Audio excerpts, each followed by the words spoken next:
Hello guys, good morning. It's day 2.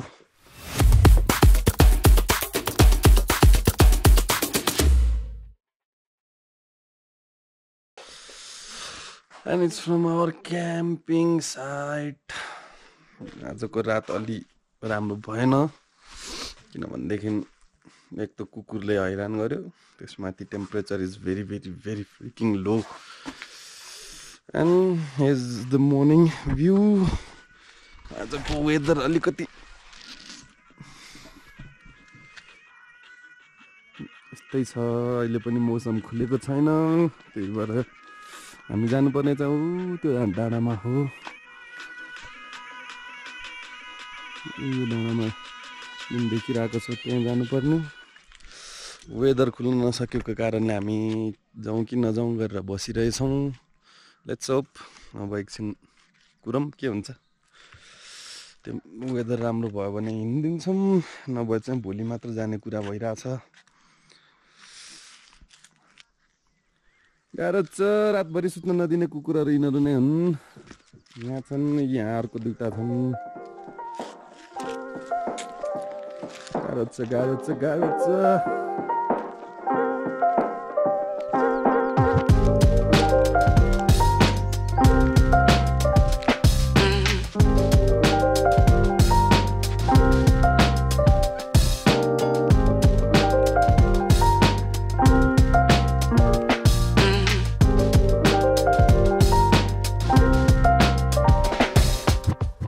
Finally guys, मौसम clear.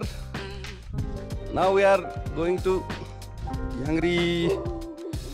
पक्कर घाम लाग्न थाल्यो। अब गइन्छ, अब यहाँ डाँडा देख्न छोड्यो। अब त्यहाँ माथि गएपछि अब एबभ द क्लाउड्स वाला फिलिङ हुन्छ होला सायद, होपफुली। लेट्स गो, अब प्याक गरौँ। त अहिले हामी हिँड्दैछौँ। क्लियर भएको के भन्नु, अब अरू बेला भन्दा अलिकति राम्रो भएको छ। And we are starting our day 2. And हेरौँ अब माथि गएर कस्तो हुन्छ। यहाँबाट त मौसम अलि खराबै देखिरहेछ। Let's hope for the best. Let's go guys. के छ अगाडिको गाइजहरू? जस्ट फ्लोमा छ, फ्लोमा। एकचोटि हाई गरिदेऊ नि त साथीहरूलाई। एकचोटि चाको भइदिएछु। क्या बोला तूने? सो गाइज, यो चाहिँ हामी अब आधा घन्टा भयो हिँडेको तल बेस क्याम्पबाट। अहिले हामी चढ्दैछौँ। हुसु लागिरहेछ एकदम, कुहिरो भन्ने कि हुसु भन्नेलाई समथिङ त्यही हो। अनि यहाँ अब गुराँसहरू पनि प्लेन्टी रूपमा देखिन्छ। त्यो अनुसारले चाहिँ एक्साइटिङ चाहिँ भइरहेछ। अब हाम्रो अर्को ग्रुपहरू त फर्किराख्नु भएछ, हामी बल्ल जाँदैछौँ। ठाउँ ठाउँमा अलिअलि हिउँ पनि देखिरहेछौँ, त्यही हो। म चाहिँ यहाँ सुरज फाजुज्यूको भ्लगमा टेक ओभर गर्न आएको छु होइन। सुरज फाजु मलाई चाहिँ जस यो फिलिङ पनि एकदम रमाइलो लागिरहेछ है। ट्याक्क लाएर हुस्सु लाली गुराँसको रुखहरू। अब यो हिउँ हो कि हिजोको असिना पर्या हो त थाहा भएन होइन, तर ट्याक्क लाएर भ्यू चाहिँ बवाल छ। ल अझ अहिले चाहिँ हुसु कम भएछ, अझै माथितिर हुसु बढी छ कि जस्तो लाग्यो। जे होस्, हुस्सुमा हिँड्न नि रमाइलो छ। अलि अक्सिजन नपुग्ला जस्तो हुन्थ्यो होला, हुस्सुले एक्स्ट्रा अक्सिजन दिइरहेछ होइन। स्वास नै भएन नि त, आनन्दले ट्याक्क लाएर सास पनि ट्याक्क नर्मल छ। ब्याग नभएर नि हो, पानी नपरेर ब्याग नभएर। ओहो, पानी र रेनकोटको वेट त छुट्टै थियो नि फेरि अझै हिजो।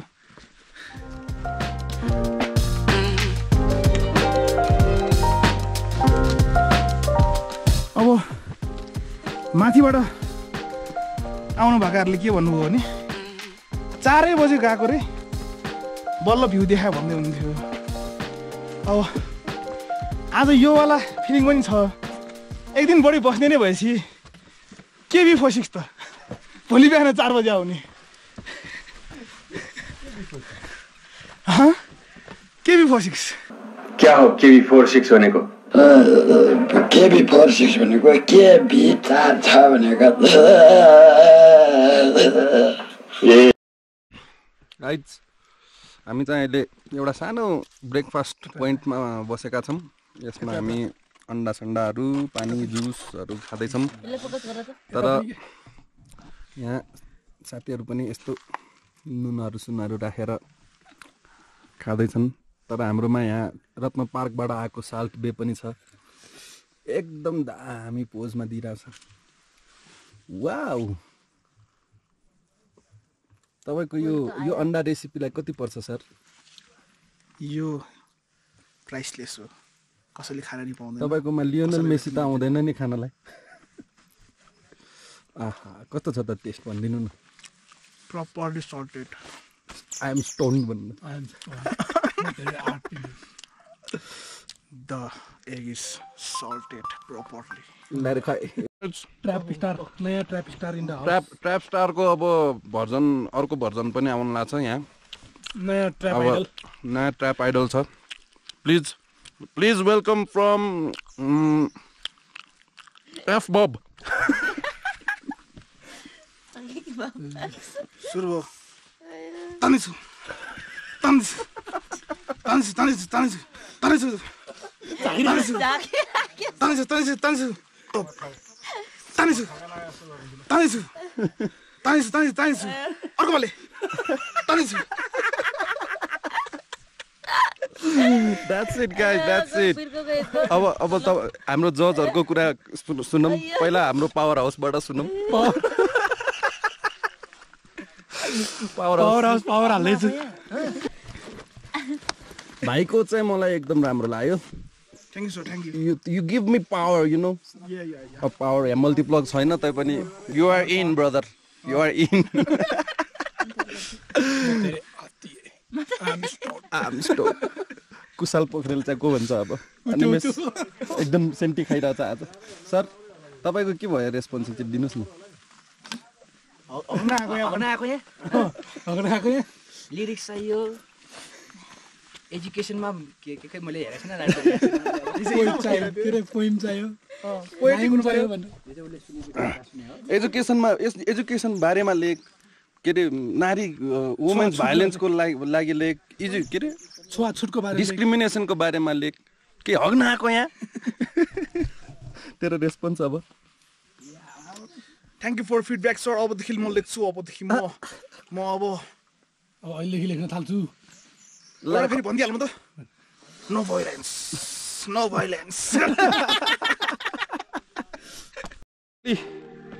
साथीहरू हामी याङ्रीको पिकमा लगभग अब 2 मिनेटमा पुग्छौँ त्यही माथि छ एकदम यो वेदरले चाहिँ आज लास्टै झ्याउने गर्यो we are very bad luck in that case तर खुसी त के भन्नु इन्ट्रेस्टिङ नै भयो यात्रा चाहिँ रमाइलो भयो जर्नी अलिअलि गाह्रै छ ठाडो छ एकदम यहाँ देख्न सक्नुहुन्छ भ्यूहरू केही देखिरहेको छैन अहिले सबतिर उसु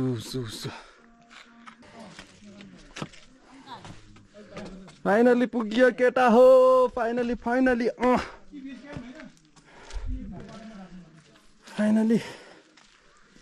तर अफसोस we don't have any view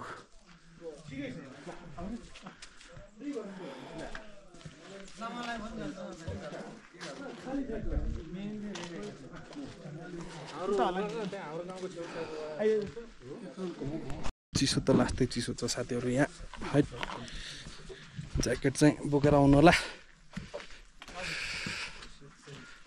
गाह्रो क्याप अलिकति दल्के रहेछ केही देखिरहेको छैन केही इट्स रियली ब्याड फिलिङ यो भ्यू नदेखेर चाहिँ साथी हामी चाहिँ अब फर्किरहेको तर बाटो बिचमा फेरि पानी परेर हैरान भइरहेछ। अब आफूसँग छ रेनकोट, यही बाइकको जुगाड त लाउनै पर्यो हजुर। के गर्नु, अप्ठ्यारो भइरहेछ अलिकति।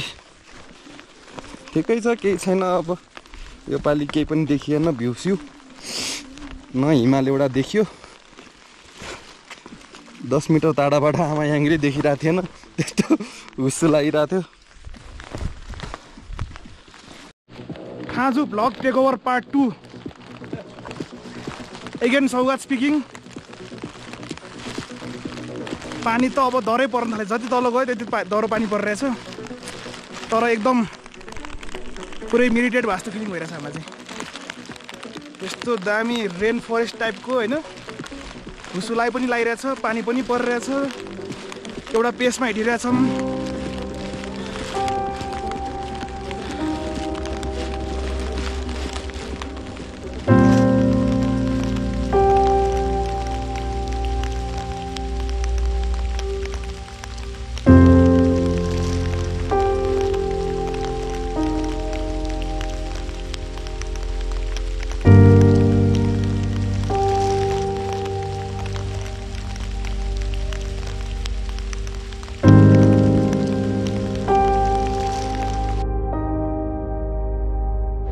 ल है, हाम्रो आमा याङ्ग्रीको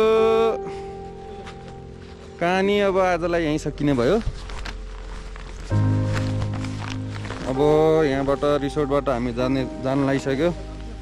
आजको लागि हामी यहाँबाट तल अब तार्केग्याङ गएर बस्छौँ।